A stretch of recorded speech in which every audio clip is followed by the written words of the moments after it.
Bismillahirrahmanirrahim. Qala mu'allif rahimahullah rafihi ya bi unumihi fid darani Muhammad turuku ngono. Anapun pira-pira ninggal halaman 40. 1 2 3 4 5 dari bawah. Iku wajibu mongko wajib apa ta'allumu bibinau ilma zalika ngawruhi mengkono-mengkono to ilmone mengkono-mengkono aturuk bihasbima yatajaddadu minal hal kawan milang barang kang dadi anyar apa ma minal hal menghadapi apa yaitu ilmu yang harus ditinggalkan halnya itu kan tidak sama. Wadhalika ta mengkono hal iku ya talifu utawa wadhalika ta mengkono maya tajaddadu ya padha iku ya talifu beda-beda apa hal bikali saksi kelawan tingkae wong suci dadi ndak padha. Iraya jibu krana ora wajib al abkam ing atas wong bisu apa ta'alumu ma yahrumu minal kalam nyinau barang kang haram apa ma sangka pengucap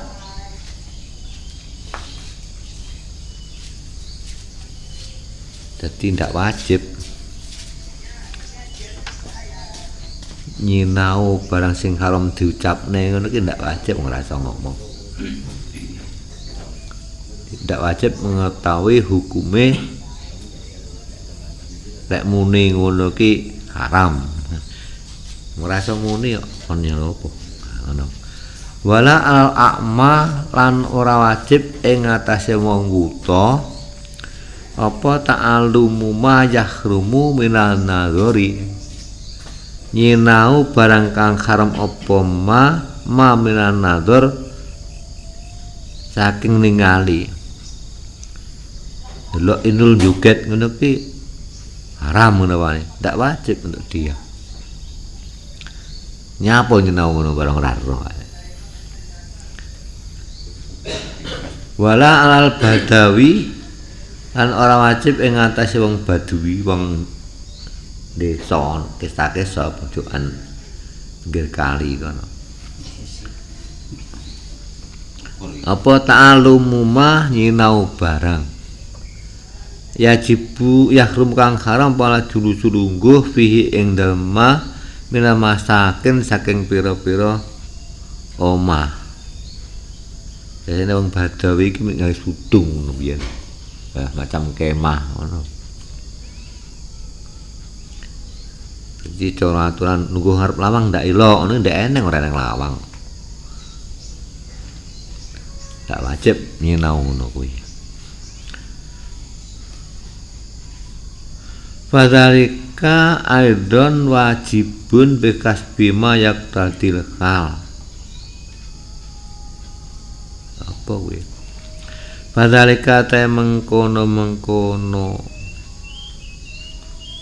wajib ya. Aidan kali maneh wajibun wajib bikhas bima yaqtadihi lan milang-milang barang kang natrapake ing ma apol khalu tingkah tegese fama ya'lamu annau yang faku anhu fama barang ya'lamu kang toyok lamu piye ngono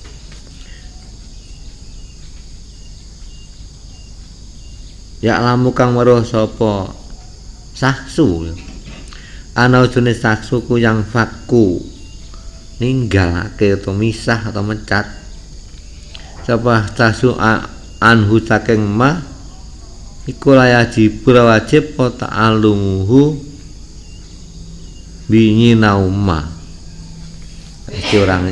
mesti ora iso nyange mesti ndak iso rono ya ndak wajib nyenau barang sing mesti ndak iso sambung karo dheke kuwi mah. Contone mbah. Wa ma huwa mulabisun lahu.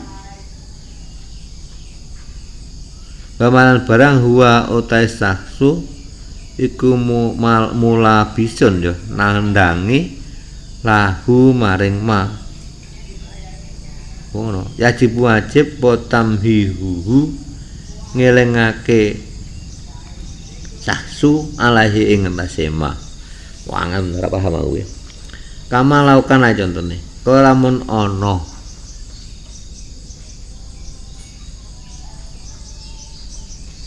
sapa saksu indal Islam minalkon Islam ikulah pisan wong kang nganggo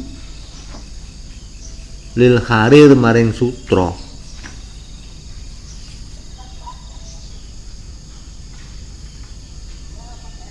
Karepe piye iki?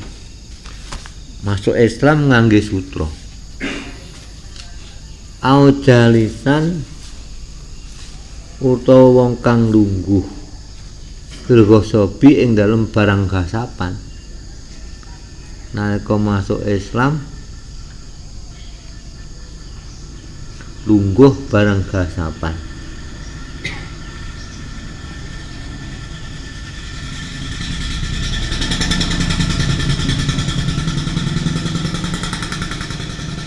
Au nadhiran ta ningali ila zirati di mahramin. Apa girah ya? Wairi masa girah ngono. Masa girah teman. Cek. Iki lebih masa girah. Iki ngangkut.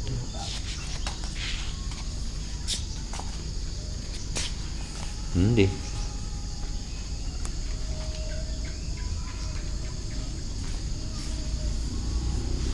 Ghairi mah mboten gira ngono. Ila ghairi di mahramin. Wajib mongko wajib. Ila ghairi ya ndak gira. Ila ghairi di mahramin. Ghairi nggih. Tak mboten nenten. Wong kang ningali maring liyane mahram. Wajibu mongko wajib apa ta'rifuhu merohake saksu bidalika kan mengkono apa ma sing dinyangi kuwi wa ma laisa mulabisan lahu wa malan barang laisa kang ora ana sapa saksu iku mulabisan nandangi to nglakoni lahu maring ma walakin nahu tapine saksu iku bisa dadi ta'arud lahu kelawan beneri maju ngadepi lahu maring ma al qurbi ing atase keparek sebentar lagi kang akli kedene mangan wasir bilan ngombe wajib mongko wajib wa taklimuhu merohake saksu kata idza kana fi baladin yata'atta fihi syurbul khamri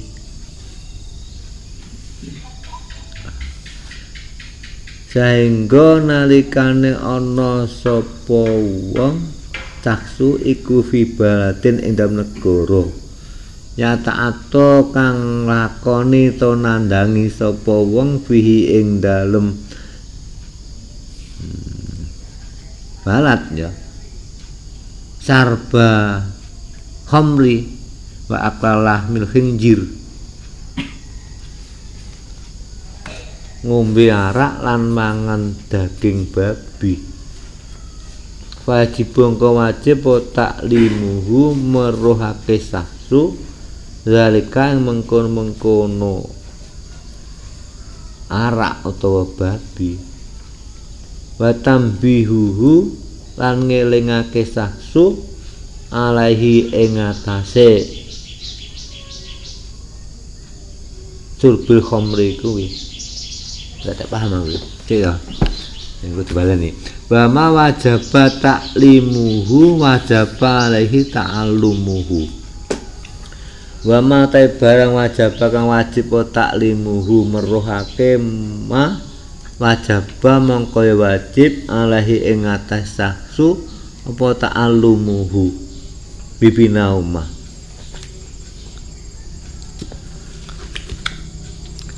terjemahnya kok angkat iki upama eneng wong masuk Islam dia sedang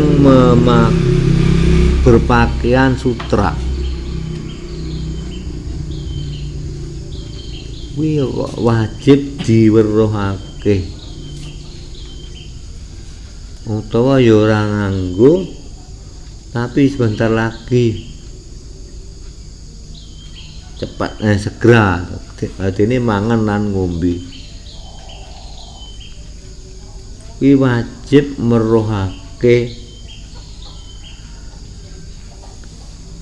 ya ini kok penurune ngono piye kiyane kon ngomongi sik kuwi anu sutra ki ndak tinggi cepot kuwi engko hukum ngono-ngono kuwi ya wajib disinau ndak padha lah wong ambuh kapahane piye ngono kuwi pokoke tak iso wa ma i'tiqadatu anapun pira i'tiqad wa a'malul qulubi lan pira ngamale ati iku wajibu mongko wajib apa ilmuha ngelmune i'tiqad fa bikas bil khawatiri kelan milang-milang apa pira-pira krentek ubayati kuwi fa in khatara lamun krentek lahu maring wong apa sakun mamang fil maani ing dalem pira-pira makna alati taduldu kang nuduhake alaiha ing atase makna apa kalimat syahadati kalimah loro syahadat fayajibu mongko wajib iku fayajibu alaihi ing atase wong apa ta'allumuma nyinau barang ya tawassalu kang tumeka sapa wong bihi kan ma tumeka ila izalati sakki maring ngilangi mamang. Iki sing bangsa i'tiqad lan ngamale ati kuwi ya wajib diketahui ya milang-milang sepiro ubayati kuwi. Lamun ana atine iku timbul mamang maknane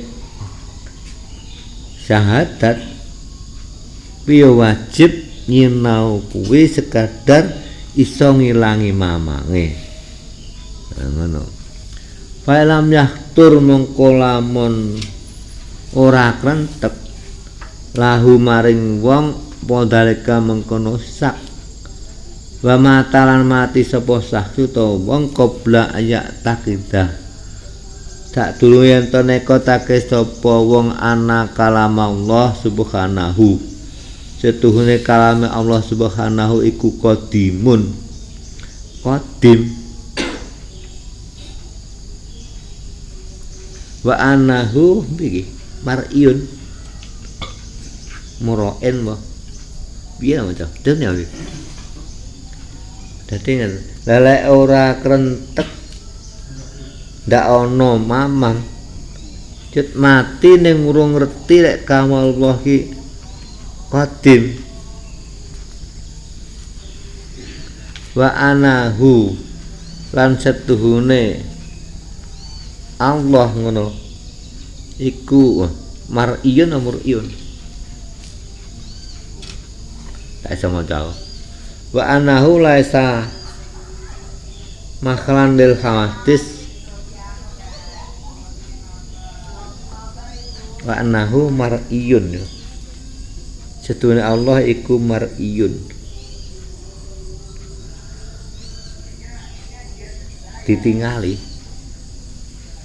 ing kono sok wa annahu lan sunni Allah iku laisa mahalan dudu panggonan laisa apa Allah iku mahalan lil hawadis maring barang hawadis ila ghairi dalika marang liyane mengkono-mengkono kabeh mimma setengah sangka barang yudkaru kang tinutur apa mafil mu'taqadati ing dalem pira-pira etikat takot mata mengeton mati sapa man al islami ing atase Islam ijma'an kali ijma' dadi ngene eneng wong mamang syahadat mak syahadat kuwi wajib ngilangi nyinau barang sing iso ngilangi rasa mamang mau lek atine ya ora ana kemamangan ning yo cek teko syahadat tok kuwi urung teko kaulullahi qadim wis lagi sok kena ditingali apa ora wis lagi dudu panggonan khawatis wis pokoke takon seketak oleh kae cek teko syahadat tok ngono ki mati ngono ki ya mati Islam ngono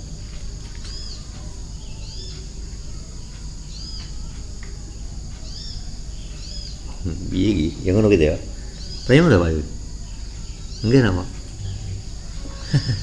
ada ngono ya ndakno ngaji lek ngecekne kiai-kiai karo tak wedi aku tak mau kleru kan sebenarnya dhewe ya utawa calon kiai lah wis ya saiki walakin hadhil khawatir al mujibal itiqadati ba'du yahtur bitab'i ba'du yahtur bisima' min ahli baladin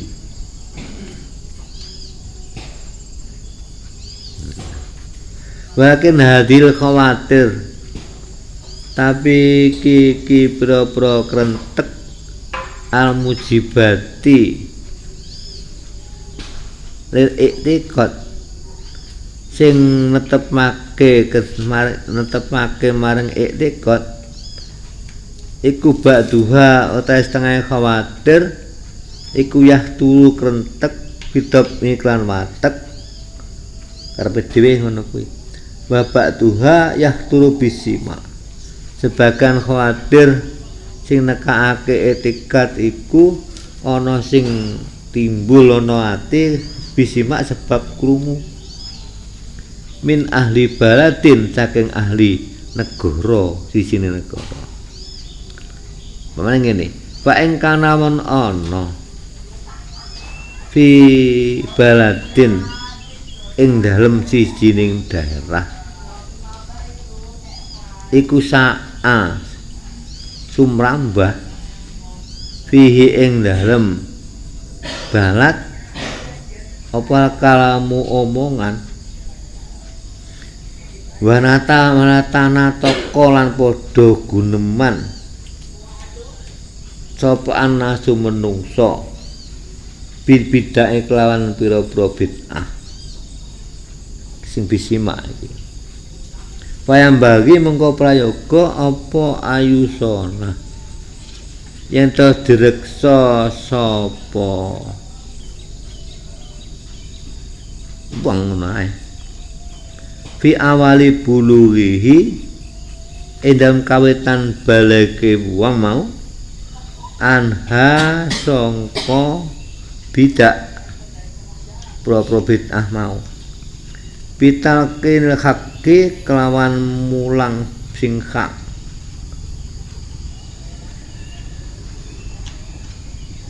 dadi darah kono berdarah bid'ah yo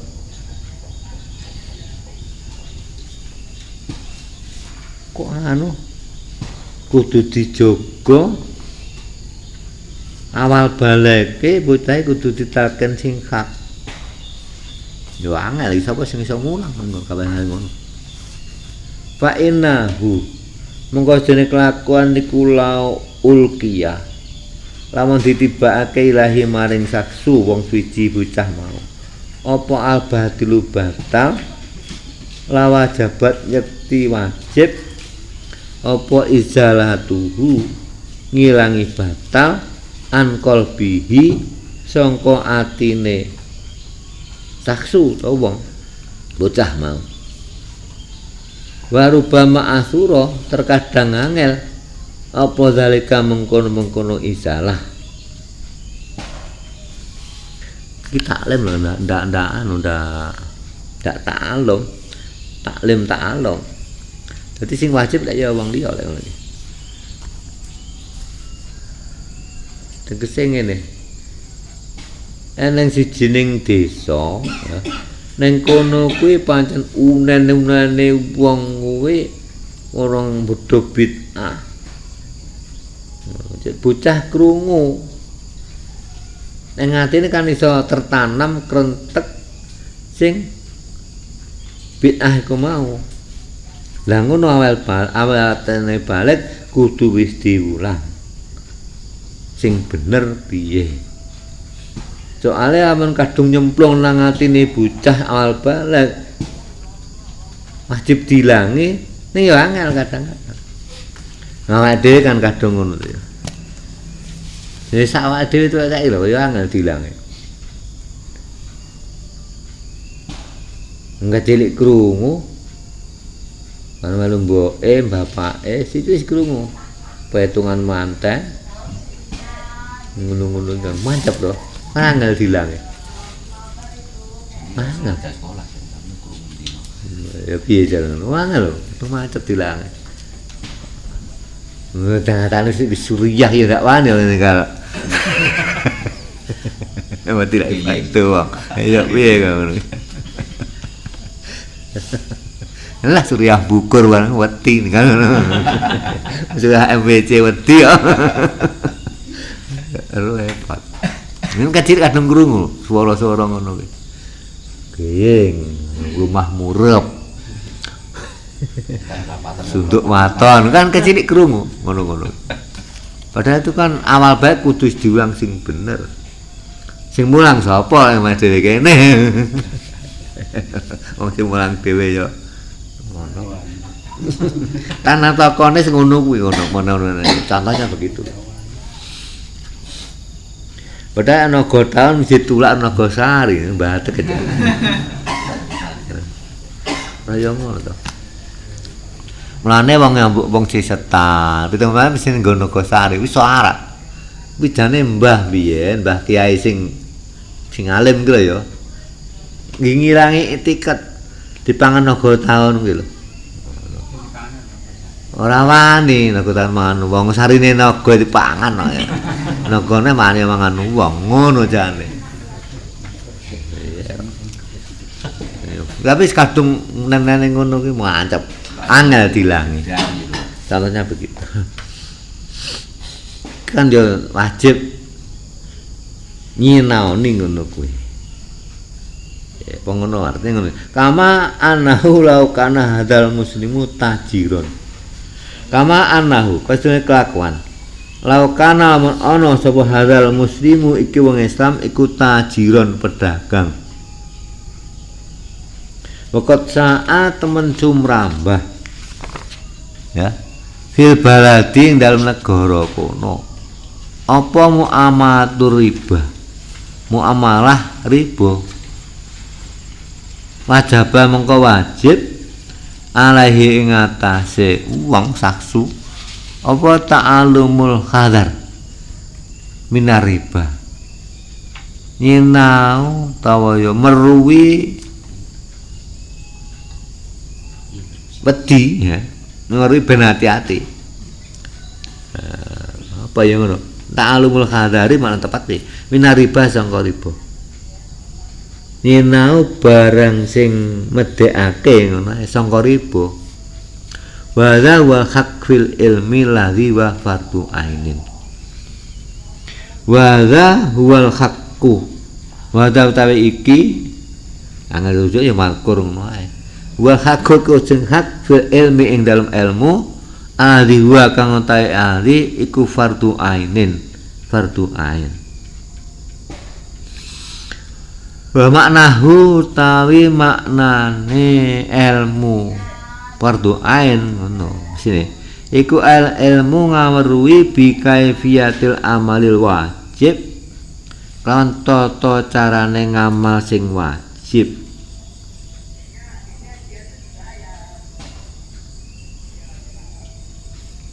faman alimal ilma atau alama al wajib maqtawujubihi faqad alimal ilma ladzi huwa fardu ainan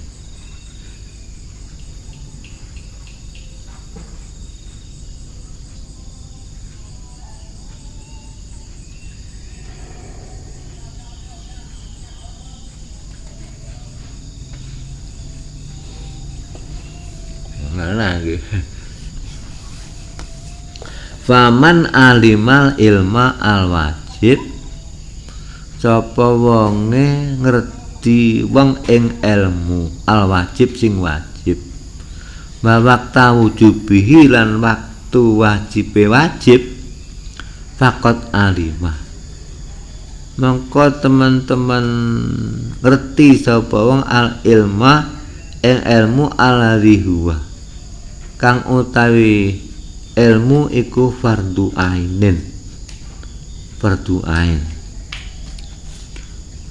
piye karepe iki ilmu tata carane ilmu wajib sapa wonge ngerti ilmu sing wajib lan waktu wujube mengko teman-teman ngerti ilmu sing fardu ain wa ma dzakara sufiyah min fahmi khatul atuwi wa limatil malaki hakun aidon walakin fi hakiman tasaddalahu pada kana ghalibu ala insan yang faku antar isar wal khasat fa jamuhu ataman ilmu rubul muhlikat ma yaram ta muhtajan ilahi da isa kok adi piye le moco wa ma dzakarahu sufiyatu utahe barakang nutur ing ma sapa asufiyatu wong sufi min fahmi khawatir aduwi saking faham apa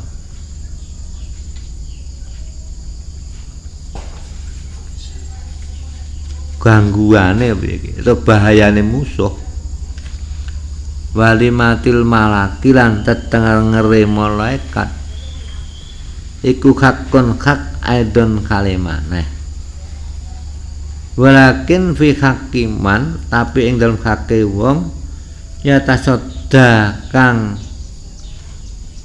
nandangi utawa kaya ngono sik fi hakiman ya tasodda lahu apa maksudnya ya tasodda ada ya tasodda mana nih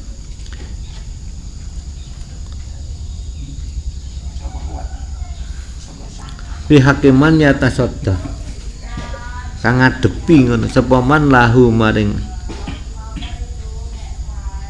hak fa idza kana ghalibu nalika napa sing kaprah anal insana dun manungsa iku layan faku ora iso pisah sapa insan andawa isari saking pengajake Allah wariya lan riya wal khasati lan kasut iku fayal zamhu mongko wajib ing insan apa ayat alama min ilmi rub ilmu likat nyinau sangka ilmu seprapat sing ngrusakake nyinau ma ing barang yara kang ningali sapa wong nafsahu ing awake wong iku muhtajan ing hajat ilahi maring ma maka falayah jibu lan kaya para wajib apa ta'allum alaihi ing atase wong. Laqad qala temen ngendika sapa Rasulullah sallallahu alaihi wasallam. Salasun muhlikatun. Perkara telu ngrusak iku ngrusakake. Sukhun muta siji kumet kang dinut, kumet cetil. Wahawan muttaba lan hawa kang dinut. Wa ijabul mar'i binafsihi lan oleh nggawakake wong suci ing awake. Dadi ilmu sing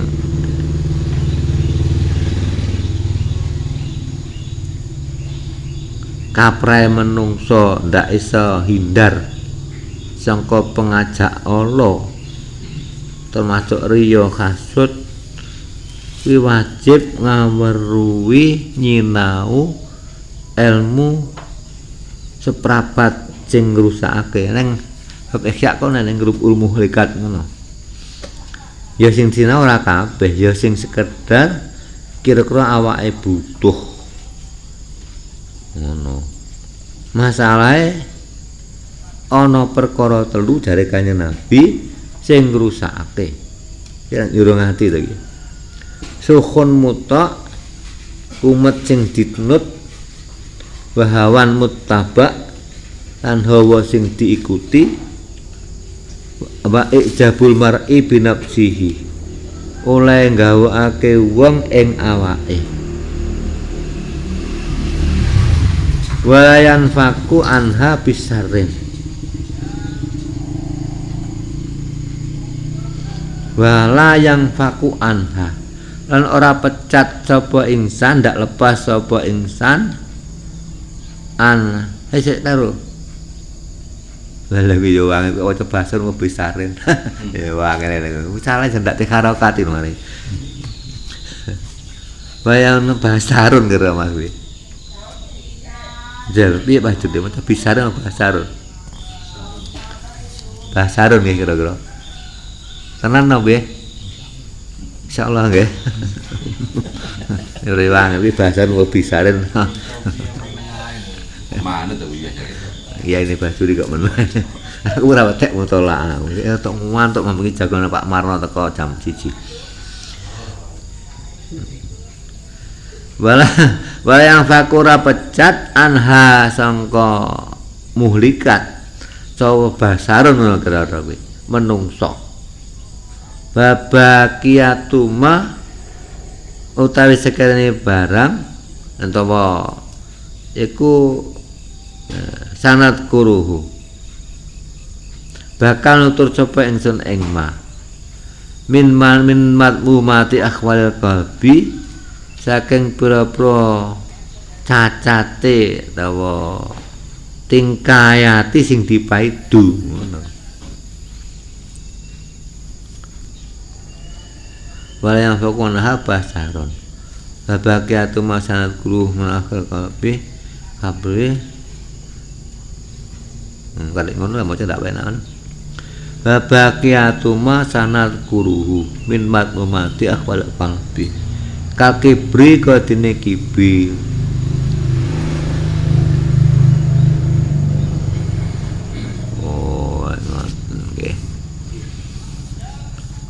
mau dengan atap nendur min ini rubun kemayaran nafsu muhtajan wa yang fakwana pacaran wa bagiatu mahal kuruhu min malmat afal qalbi ngono ae kakibri barang ujubi wa akhwatuhuma lan kancane kibir lan ujub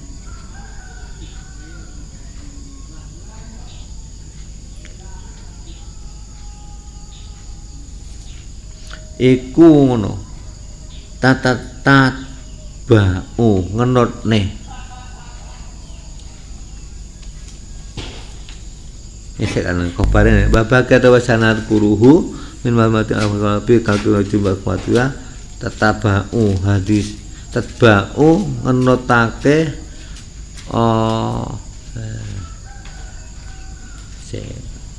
apa maknane hadis sah ngantuknya mau yo.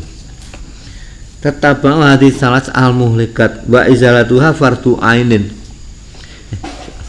angel sik. Wa zatu ta ngelangi telu. Ngantuk Mas saya. Kabul tiba ayat wa tuha tetapi hadis talas al mulikat wa ijal tuha fardu ainin. Sik balen insyaallah mari ngatok. Wala mungkin ora mungkin apa izalatuha ngilangi ila bi ma'rifati hududiha. Ngilangi muhlikat mong ya. Ila bi ma'rifati hududiha. Kejaba kelawan ngaweruhi batas-batase muhlikat mau. Wa ma'rifati asbabiha lan ngaweruhi pira-pira sebabe muhlikat wa ma'rifati alamatiha lan ngaweruhi alamate muhlikat wa ma'rifati ilajiha lan ngaweruhi nandangi tuwa ya nandangi utawa nambani muhlikat. Fa inna man la ya'rifu sarra yaqa'u fihi. Fa inna man dene wong la ya'rifu sarra sing ora roh Allah sapa man yaqa'u mongko tumiba sapa man fi dalem sarra.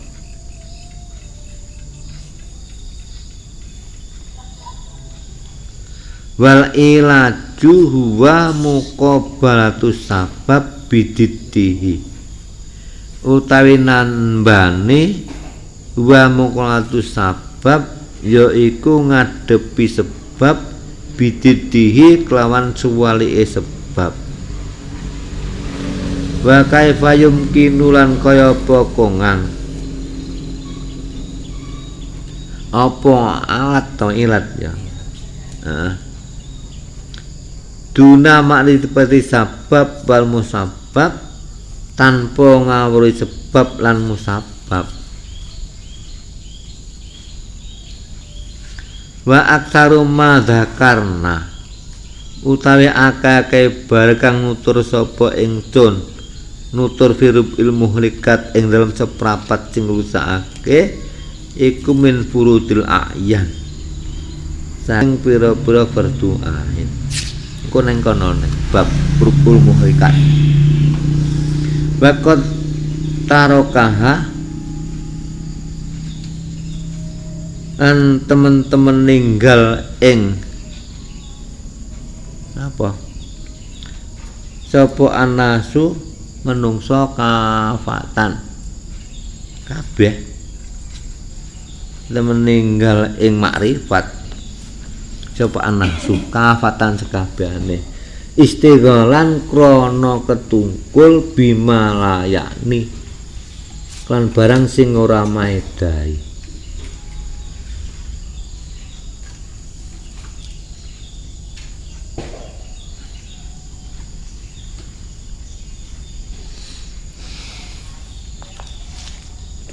Masya Allah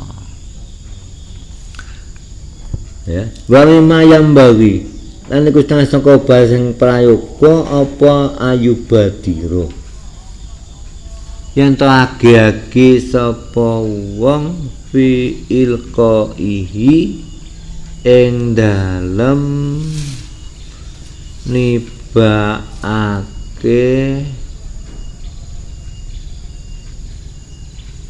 apa ilahi maring ma. Bama yang bagi ayubadira fi iqaihi ilaihi idza lam yumkin qatin taqala an milatin ila milatin ukra al iman bil jannah wan nar wa kata yu minafihi wa sattaqa wa min titimati kalimat syahadat bana batasatik bi kanui alaihi salam rasulullah. Angel mencok ngantuk mas aku ndak iso reply aku mah. Kira nih bacaan nih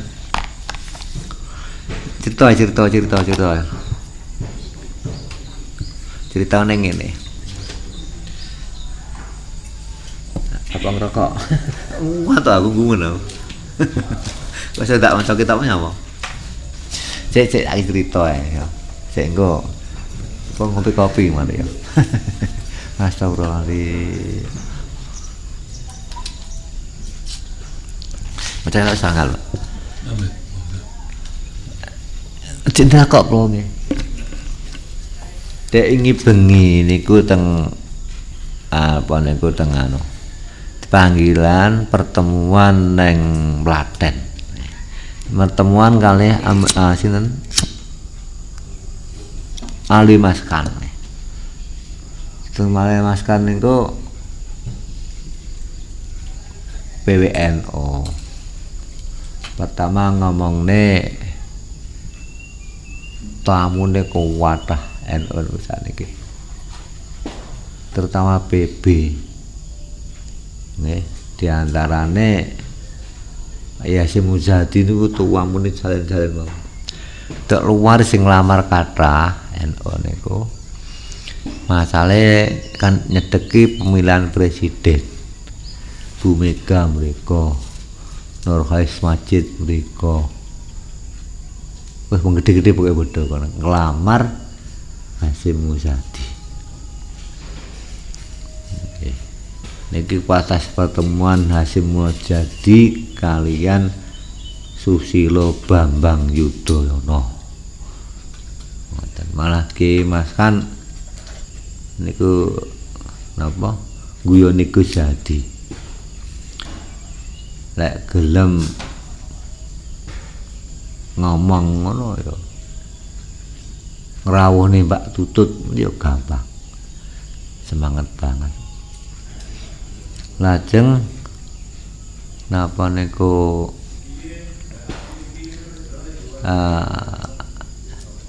tausiyah wasiat Situbondo niku NU apa niku ndak berpolitik artinya atan sangka politik apapun NU nih. Lek Lirboyo ndak ngono. Lek Lirboyo wargane sing diomongi. Ndak NU nih ndak jamiah. Warga NU nih kowe di persilahkan bergerak di dalam politik praktis artinya ning yo mempertimbangno karo partai sing yen difasilitasi didekne karo PBNU. Ditene sing takok napa kok mboten dijelas nih tegas PKB kabeh warga NU wajib rono. Antarane sing jawaban lokal, daerah lokal kan mboten padha. Ndak padha. Kaya ngono lho kok. Tegese iki wong warga NU ku akeh ning ndi-ndi lho. Lah mengko lek ditentokne sitok ngono kan malih cilik NU niku. PKB iki ngadai NU mboten sedeng ngoten lho. Gitu. Malah kecil nada. Kanthi kejembarane NU, nasionalisme NU niku sakniki mboten lokal. Bahkan mendunia. Sakniki NU niku mimpin konferensi ulama-ulama sak donya. Lek negara-negara gedhah oki konferensi Islam oke kuwi sing nekani paling ora menteri luar negeri. Lek sing pusate ning PBNU sekretariate PBNU kuwi ulama-ulamae. Nah jan ngarep niki konferensi teng Maroko tapi niku napa komandone king PBNU mriku. Niku menduniane si NU. Nah, terus gandeng yo niku miring ngono kuwi. Pak Mas kan lek eneng kampanye ya ora kampanye. Ning kadang-kadang diundang ndonga tenggene PKB. Lek muni para derek ya pengen partai sampean menang. Nggih dungane Al-Fatihah. Ngono iki derek ndak kampanye. Nek kampanye kan mboten oleh. Ngono kuwi diantarane. Lajeng berita sing terakhir niki sing rame ning Tulungagung niki kan perkara radio. Bahasa kaya kondang tenan sak donya ngene. Niki radio kontra radio. Niku kan ngeten ceritane. Ya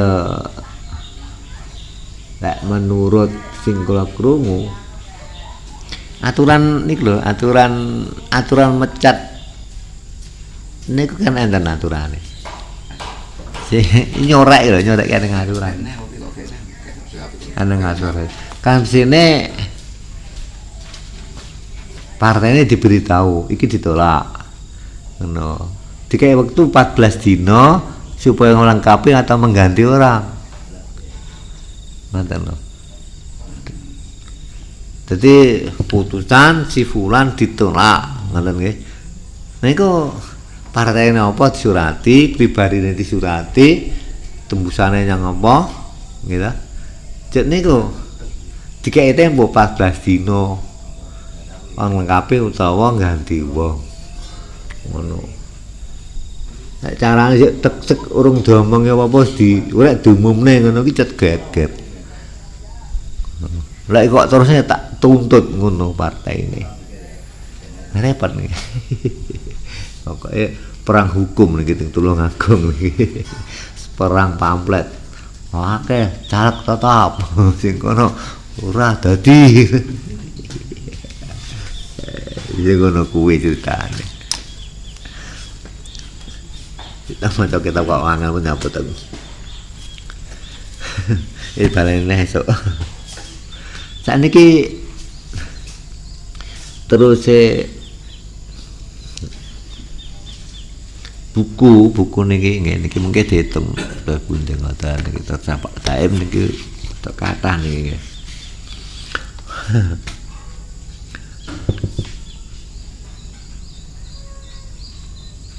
Kina mengotan niku ceritane. Lah terus jeneng Pak Kiai apa Ali Maskan kali Mas Kur Musa niku kan hasil kan dialog nih. Dialog ini omong-omongan. Omong-omongane diantarane lek dhisik kuwi sing fasilitasi NU. Ning ya kok donge wis tata kuwi kok ndak patek bedong karo NU. Piye iki mbok kontrak politik. Kontrak politik. Jangan dikeruwame niku. Nerokok politik. Sarung politik. Kaos politik. Aku nderek politik ya. Sedekah ngono ki wae ganjaran apa ora ya, mbok. Ini ya oleh niate pas.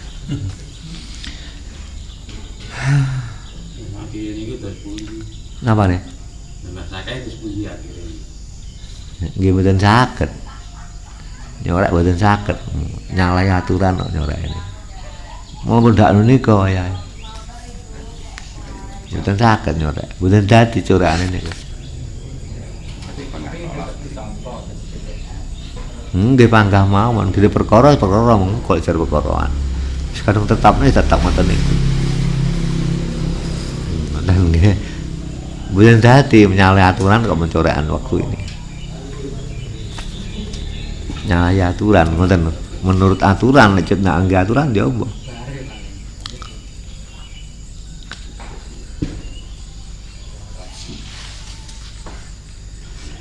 Maca kita janda iso ya tau.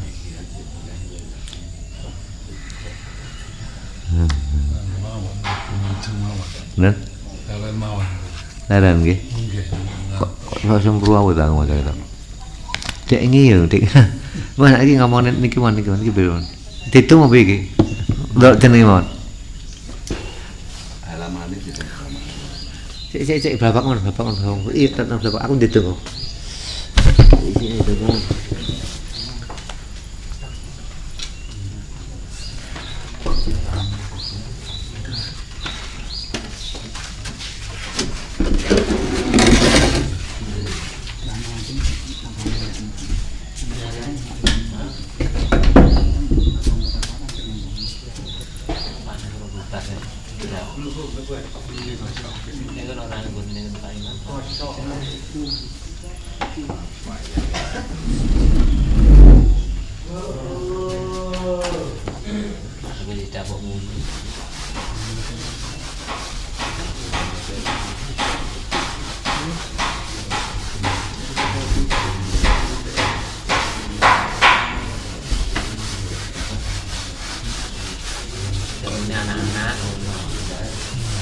Dia ya dituduki bapake ben perhatian.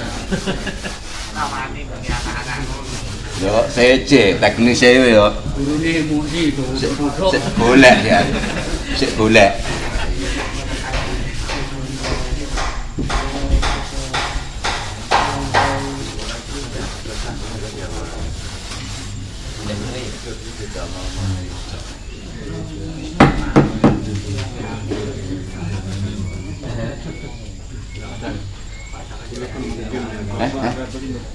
Piye? Ini kontennya.